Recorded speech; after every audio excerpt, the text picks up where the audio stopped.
रुद्रपुर नाम के एक छोटे से शांत गांव में भोलू नाम का एक अत्यंत निर्धन और फूटी किस्मत वाला कुम्हार रहा करता था। भोलू के साथ नियति हमेशा कोई न कोई क्रूर मजाक करती रहती थी। वह दिन रात चाक घुमाता, मिट्टी सानता, लेकिन उसके हिस्से में सिर्फ तंगहाली ही आती थी।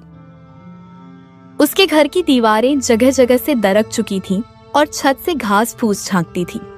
एक दिन की बात है, भोलू सुबह सुबह अपनी पुरानी टोकरी और लोहे की कुदाल लेकर नदी किनारे चिकनी मिट्टी लेने जाने ही वाला था कि तभी उसकी पत्नी लाजो घर के भीतर से झल्लाती हुई बाहर आई।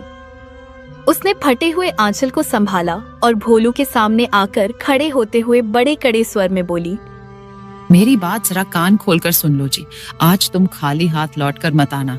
आज मुझे शहर वाली वह लाल रेशमी साड़ी चाहिए ही चाहिए। कल गांव के कुएं पर बिमला ने अपनी नई साड़ी दिखाई थी। सबको बता रही थी कि उसके पति ने उसे शहर के मेले से दिलाई है।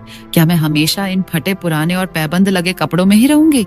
मेरा भी तो कोई मान सम्मान है इस गाँव। भोलू ने एक लंबी ठंडी सांस भरी और अपनी कुदाल जमीन पर टिका दी। उसने लाचारी भरी नजरों से लाजो को देखा और बोला, अरे लाजो, कैसी बकवास करती हो?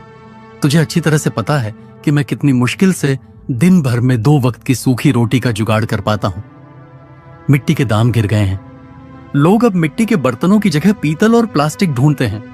बर्तन बिक नहीं रहे और तुझे रेशमी साड़ी की सूझ रही है। गजब करती है भाई, थोड़ा तो घर के हालात समझो। मुझे कोई मतलब नहीं है इन सब बातों से।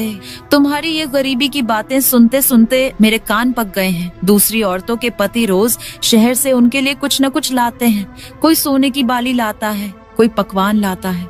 मैं तो तुमसे केवल एक साधारण सी साड़ी मांग रही हूँ। अगर आज शाम को साड़ी नहीं आई तो देख लेना, मैं अपने मायके चली जाऊंगी और फिर कभी लौट कर नहीं आऊंगी। भोलू ने अपनी पत्नी लाजो की बात का कोई जवाब नहीं दिया। उसे पता था कि बहस करने से कोई फायदा नहीं है। उसने अपनी भारी टोकरी कंधे पर रखी और भारी मन से नदी की ओर निकल गया। सुबह की पहली किरण से लेकर शाम ढलने तक भोलू ने नदी के किनारे घुटने भर कीचड़ में खड़े होकर मेहनत से चिकनी मिट्टी खोदी।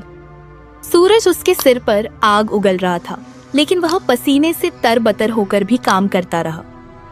उसने सोचा कि अगर ज्यादा मिट्टी खोदेगा तो ज्यादा बर्तन बनेंगे।